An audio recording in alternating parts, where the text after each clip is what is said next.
posso clamar, pela fé posso enxergar. Muito bom dia, o programa Restaurando Vidas começa agora. Ele tem o objetivo de levar até você uma palavra de fé, esperança e amor. Hoje, quando as pessoas levantam e saem para o trabalho, para os estudos, elas têm um grande problema. Tem que se arrumar, tem que mostrar ali uma aparência bem apresentável, algo que vai realmente chamar a atenção das pessoas. E nesse cuidado, muitas pessoas investem muito dinheiro, muito tempo e muitas vezes sacrificam o seu próprio organismo. Interessante que as pessoas têm se esquecido como elas agem, como elas se expressam, o que elas pensam. Isso deveria ser a prioridade de como me portar durante um dia. A palavra de Deus, ela chama atenção para o tipo de fruto que nós temos produzido. Mas o mundo hoje tem deixado isso de lado. As pessoas querem mais a aparência física e não o que está no coração. Olha o que diz a palavra de Deus em Mateus 12, 33.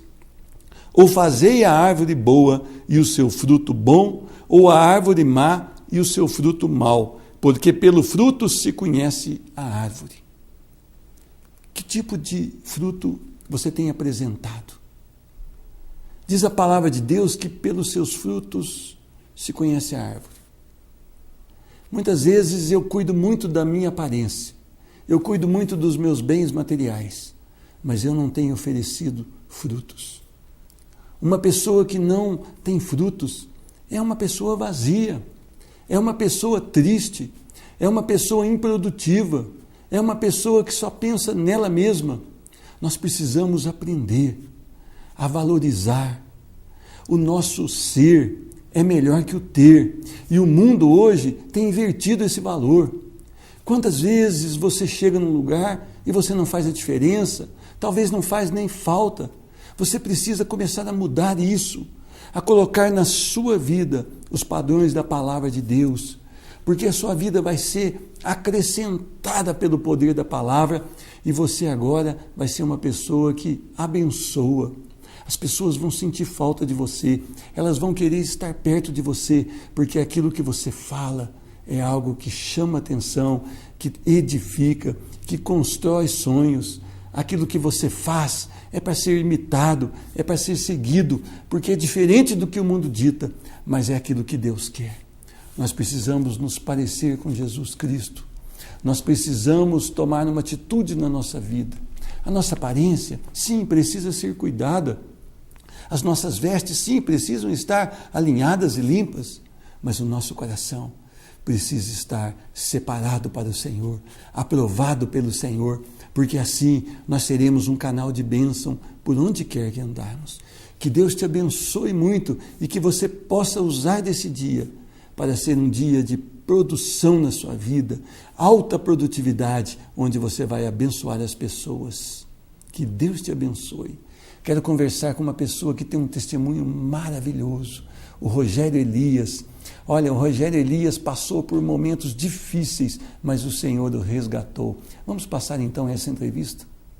Posso clamar, pela fé posso enxergar. É um grande privilégio receber hoje no programa Restaurando Vidas o meu irmão em Cristo, Rogério Elias Cantalício. Agora é interessante que se eu falar Rogério, talvez você não conheça, mas MC Semeador, seja bem-vindo à paz do Senhor Jesus. A paz do Senhor Jesus, pastor. Muito bom poder estar aqui, estou feliz de poder estar aqui com os irmãos. Amém. MC Semeador, a sua vida foi uma vida tão difícil, você me contava ali, uma vida tão agarrada no sofrimento. Como é que começou essa vida aqui em Poços de Caldas mesmo? Justamente aqui em Poços de Caldas, quando a gente foi morar no Jardim Kennedy, e ali poucos dias meu pai veio a se separar da minha mãe, e minha mãe, moradora da roça, veio para cá e de repente não tinha um estudo, não tinha um emprego, e tendo que cuidar de 4 filhos, né? E foi trabalhar de empregada doméstica e deixava a gente em casa. Mas criança em casa é daquele jeito, né? Quem acaba adotando é a rua. E aí a gente fazia, a mãe achava que a gente estava na escola e muitas vezes estava na rua. fazendo o que não devia fazer. Matando aula e buscando Matando ali aula. os prazeres da vida, da carne. Justamente, pastor. E vocês não tinham assim nenhum relacionamento com Jesus? Como é que era a tua vida espiritual? Não tinha nenhum contato com o Senhor Jesus. Muito pelo contrário, a gente tinha convivência com as pessoas que diziam de Jesus, mas não viviam com Jesus. Então, nos levava para o outro lado. Exato, uma pessoa que se diz conhecedora de Jesus. Justamente. E que na verdade não é, ela é uma pedra de tropeço maior, né? Justamente, é triste, né? É triste. MC, você muito novo ainda, a sua mãe arranjou um outro companheiro? Justamente, minha mãe veio se envolver com um rapaz, esse rapaz posteriormente veio matar a ex-mulher. Passou-se alguns dias, ele foi preso, mas ele ficou escondido dentro de casa, na nossa casa, foragido dentro de casa. Passou-se uns dias, ele foi entregue à polícia, e nesse fato, assim que ele foi preso, a minha mãe ia atrás dele, visitá-lo na cadeia e lutar para tirar. Ele veio a sair da cadeia, morar com a gente, e passou-se alguns dias, ele veio matar ela, assassinar ela. Mas como é que foi isso? Foi algo muito triste, assim, de uma forma, porque como ele já tinha cometido um crime, assassinado uma mulher anterior, então ele vivia ameaçando os filhos. Minha mãe queria separar dele, ele falava, olha, se você separar de mim, eu mato teus filhos. Minha mãe, por medo dos filhos morrer, então suportava ele. Ele violentava, a minha mãe, né, batia, e minha mãe chamava a polícia vinha, ela tinha que retirar a queixa de medo dele fazer alguma coisa conosco. É aquele negócio, fazia lá, chamava a polícia, mas na hora na frente do delegado, Justamente. sentia a pressão, né, que ele poderia fazer depois, poderia fazer mal para os filhos, aí ele acabava retirando aquela queixa. Justamente. Mas chegou um dia que ele veio e consumou o fato. Justamente. Ele tentou matar seu irmão também? Como Isso, é que foi? porque no fato o meu irmão estava em casa. Então, quando ele deu um tiro e acertou minha mãe, o meu irmão foi para cima dele, ele colocou uma arma na cabeça do meu irmão e falou que ia matá-lo também. Só que por bondade e misericórdia de Deus, ele deu o tiro, raspou, ele deu outro tiro e acertou o meu irmão. Só que como acertou no abdômen, o meu irmão foi para cima dele, tomou a arma dele, eles entraram na luta corporal, ele fugiu e meu irmão tentou socorrer minha mãe, mas já era tarde. Já tinha Tinha isso. Agora, como é que foi tua vida dali então? Até então, nesse período de convivência com esse cara, a gente não ficava mais em casa, só vinha para casa para dormir. Então, ia para a rua, e na rua a gente aprende as coisas que não prestam. E até quero contar algo que aconteceu na minha vida, que com 8 anos de idade, quando eu estava na rua, passou-se um homem de carro pedindo uma informação, eu fui dar informação para esse homem, ele me levou para uma quebrada e ali me violentou sexualmente. E Deus não permitiu que acontecesse algo pior que perder a própria vida, né? Amém. Deus tinha um plano na sua vida e já estava preservando Justamente. esse vaso aí para ser usado. Eu creio muito nisso, pastor. Amém. Por isso estamos aqui hoje, dizer que Deus, Jesus salva, restaura as vidas. Amém. E você teve uma juventude também afastada do Senhor. E você aí buscou no rap preencher seu coração. Justamente. O que acontece? Eu me aproximei muito da bola, jogava muita bola. No envolvimento com a bola ali, eu conheci o rap. Nesse envolvimento com o rap, como eu vi que eu não ia ter sucesso com a bola, cheguei a disputar vários campeonatos, ser um cara reconhecido em Poços. Mas tinha que ter dinheiro naquela época. Então eu me identifiquei com o rap que falava muito da periferia, de morte, disso, aquilo. E uma vez que a minha mãe tinha sido assassinada. Você queria também, de uma certa forma, expressar o seu sentimento através do rap. Justamente, até então, fiz uma música que chama Fatos Reais, Vida Interrompida, que conta essa história, mas já ficou para trás. Era quase que um grito de socorro. Justamente, pastor, justamente. E você foi e chegou a gravar para o mundo também. Isso, cheguei a gravar um CD para o mundo, CD secular, que foi uma coisa, se você ouvir hoje, você vai ver que é terrível, né? Mas Deus permitiu, porque através desse CD, eu comecei a ficar também, indo para as baladas, e comecei a ficar violento. No ficar violento, num dia eu conheci um pastor num campo de futebol. E esse pastor veio falar de Jesus para mim. Nesse dia eu falei para ele, olha, tem uma festa muito grande. E falei para os companheiros, ó, se vocês não me levar para a festa, eu vou para a igreja. Você para a igreja? Imagina! Tanta anarquia que você faz, tudo que você apronta, você vai para a igreja? Não vai. E naquele dia, Deus permitiu que eles não passassem na minha casa e eu fui para a igreja. Você foi de revolta? Fui de revolta. E chegou lá na igreja, o que aconteceu? Quando eu cheguei na igreja, eu achava que o culto começava às 8, cheguei lá 5 para as 8, o pastor estava para dar a bênção apostólica. Mas quando eu entrei na igreja, eu já caí no chão, a presença de Deus me tomou, eu só chorava, não entendia. E você começa então a se interessar pelas coisas de Deus agora. Isso. E você ainda anda um pouquinho no mundo, ainda vai nas baladas, Isso. mas aquilo já não faz diferença no seu coração. Não fazia diferença no meu coração. E você começa a buscar o Senhor. E começo a buscar o Senhor. Aí conheci a minha esposa, né? No caso, começamos a namorar. Em pouco tempo a gente noivou e já se casamos. Só que aí a gente começou a se envolver muito. Tudo era Deus. E aí é interessante que eu peguei tudo aquilo que não prestava, que eu achava que era bom, as músicas do mundo, os cantores do mundo que eu tinha como, que eu adorava, né? Tinha como ídolo da minha vida, e eu sentia desprazer naquilo ali. Porque o pastor um dia chegou para mim e falou: Rogério, para você continuar cantando, você tem que parar com tudo isso aí. Eu falei: o pastor é doido. Como eu vou parar com isso? Só se Deus colocar isso no meu coração. Fui para casa, pastor. Naquela noite eu dormi. Quando eu acordei, eu sentia nojo de tudo. Eu não podia ver aquelas coisas, pastor. E Deus me libertou daquilo ali. O que você fez com aqueles CDs? O que eu podia dizer, que eu sabia que era muito ruim, eu quebrei tudo, né? Dispensei.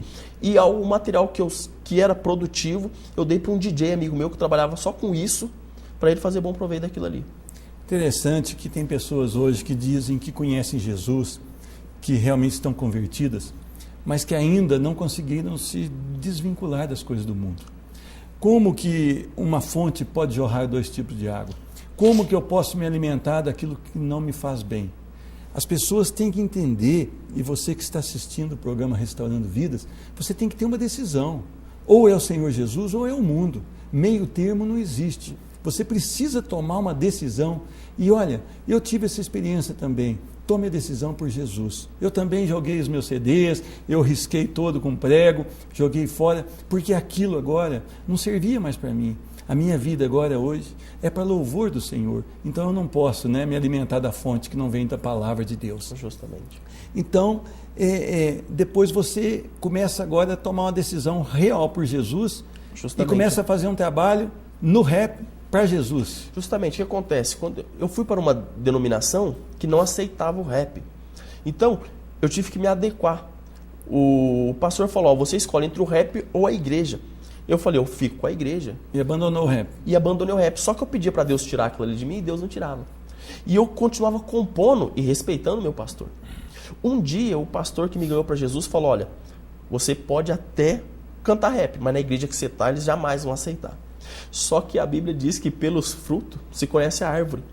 E eu ali empenhado na obra do Senhor, fui a cooperador, fui a diácono, presbítero, dirigi uma igreja no Jardim Kennedy por 2 anos, né? Assumimos um compromisso real com o Senhor Jesus.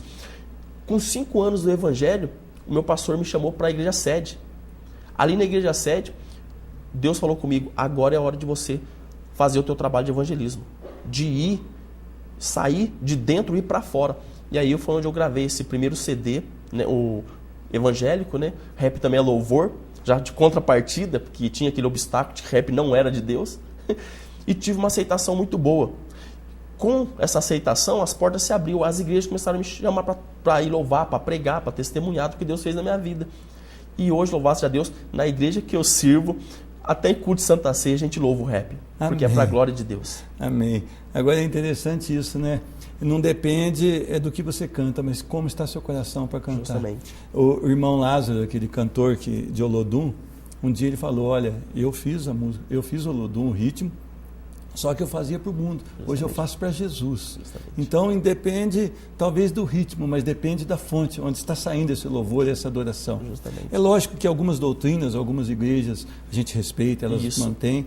Isso também não é problema, a gente procura que serve, né? Justamente. E não queremos agredir ninguém. Justamente. Mas muitas vezes você encontra uma pessoa que fala: essa música não é de Deus? Encontra. E como é que você reage nisso? Eu reajo assim, eu falo: bom, eu faço para Deus e eu sinto que Deus recebe. Então, fica o critério de quem está ali ouvindo, quem está vendo a árvore, né?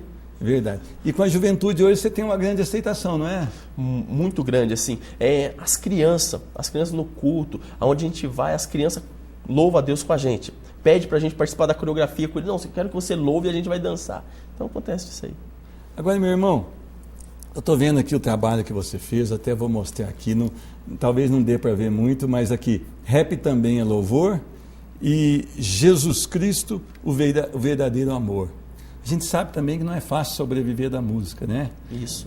Mas você tem um trabalho também secular? O que acontece? Eu trabalho numa empresa, né, onde eu exerço a função de supervisor e tenho ali o meu trabalho ali, saio do trabalho, aí ou vou para o estúdio ou estamos no trabalho na igreja. A nossa vida é essa. E você sempre corresponde pela internet? Qual que é o seu site? Como é que é o negócio? Bom, site eu ainda não tenho, sabe, pastor? Mas a gente tem ali o Facebook, né, onde que as pessoas entram ali, pode ver os nossos trabalhos. Temos pelo meio do YouTube, né? A pessoa entra ali, MC Semeador, vê ali, tem mais de 30 vídeos nossos nas igrejas, nas ruas, quando a gente faz trabalho ar livre. E você faz trabalho nas praças também? Faz trabalho na praça, a gente está sempre envolvido. E na praça, como é que é? Você tem que arranjar uma autorização ou você pode chegar e... Normalmente a gente é convidado. Alguém faz o evento e convida a gente. Então você acha que vale a pena usar de várias estratégias, desde que esteja em santidade, isso, para ganhar almas, para somar no reino e para trabalhar para o Senhor? Com certeza, pastor. A pessoa tem que estar em santidade, tem que estar vivendo uma vida em comunhão com os irmãos também. Porque eu já vejo muito disso, pessoas que gravam, que tomam a decisão de eles mesmos vão se cuidar. E não é verdade, tem que estar em comunhão com a igreja. Agora eu quero fazer uma pergunta que eu não sei se vai te chocar ou se você vai nos ajudar.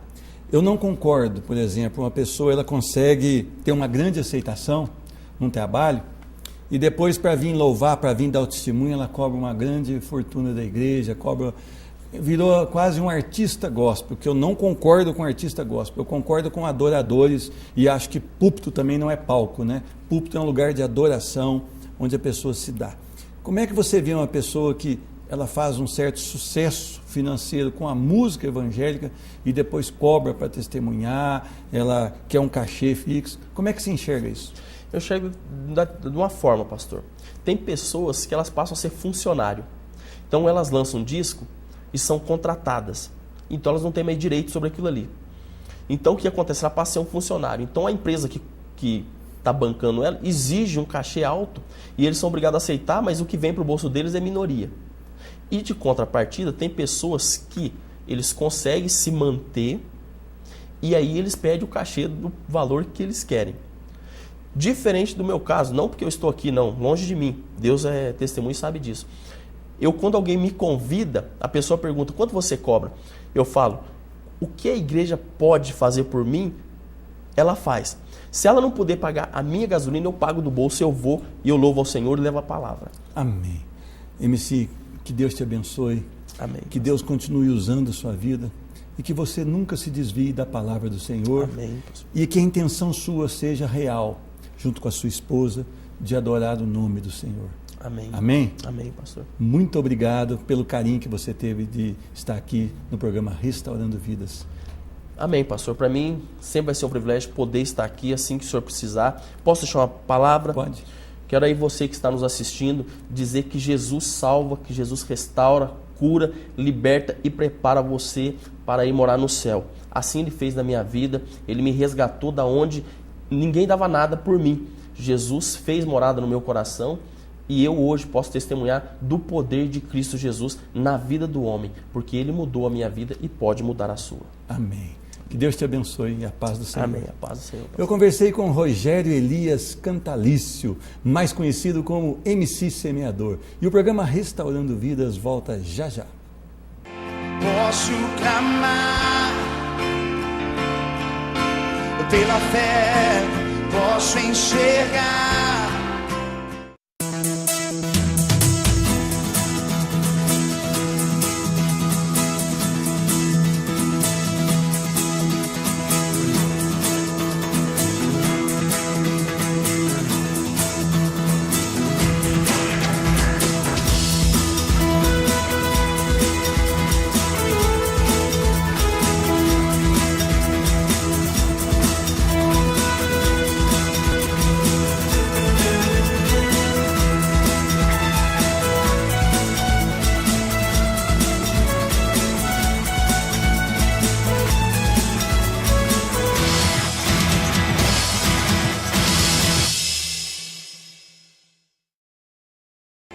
Posso clamar pela fé, posso enxergar. Eu quero ler um texto da palavra do Senhor que se encontra em 1 Reis, capítulo 17, versos 1 a 7. Diz a palavra do Senhor: Então Elias, o tesbita, dos moradores de Gileade, disse a Acabe: Tão certo como vive o Senhor, Deus de Israel, perante cuja face estou, nem orvalho nem chuva haverá nestes anos, segundo a minha palavra. Veio-lhe a palavra do Senhor dizendo: Retira-te daqui, vai para o lado oriental e esconde-te junto à torrente do Querite, fronteira ao Jordão. Beberás da torrente, e ordenei aos corvos que ali mesmo te sustentem. Foi, pois, e segundo a palavra do Senhor, retirou-se e habitou junto à corrente de Querite, fronteira do Jordão. Os corvos lhe traziam pela manhã pão e carne, como também pão e carne ao anoitecer, e bebia da torrente. Mas passado dias, a torrente secou, porque não chovia sobre a terra. Eu quero orar. Senhor Deus, que a Tua palavra venha hoje causar transformação de vida, que a Tua palavra venha curar, restaurar, porque Tu és o Deus do poder. Fala hoje através do Seu servo e enche o coração dessa pessoa que assiste o programa Restaurando Vidas com a alegria da Tua palavra, em nome de Jesus. Amém. Interessante que aqui começa a história de um grande profeta do Senhor, o profeta Elias, um homem enviado para confrontar Acabe, um rei perverso, um rei que andou segundo as abominações do mundo, um rei que foi dirigido por sua mulher, que era uma filha de Belial, um homem que realmente foi um homem frouxo chamado Acabe. E Elias começa o seu ministério confrontando e chegando a Acabe dizendo: olha, haverá grande seca, um período grande aqui, e não vai haver nem mesmo orvalho. Olha que maravilha! Elias era um homem que tinha intimidade com Deus, um homem que realmente agradava o Senhor, e o Senhor então o colocou como um homem de palavra forte. Mas interessante que Elias então ele começa seu ministério enviando essa profecia a Acabe. E depois o Senhor manda que ele se retire, vai para as torrentes ali de Querite e fique ali aguardando. Interessante isso. Querite significa cortar, ou significa colocar do tamanho certo. O Senhor Deus, Ele já amava Elias, já estava usando a vida de Elias, mas Ele queria ainda preparar Elias, Ele queria lapidar a vida de Elias. Para isso Ele leva Elias para ficar só num lugar. Nosso Deus é um Deus amoroso a tal ponto dele fazer com que nós cresçamos na palavra, para que nós cresçamos também em saber que o Senhor é Deus. Quando ele manda Elias se retirar e ficar ali ao lado de uma torrente de águas, Elias pode ter pensado assim: mas onde está o meu suprimento? Não, certamente Elias não pensou, somente obedeceu, porque ele sabia que o Deus a quem ele servia está no controle de todas as coisas.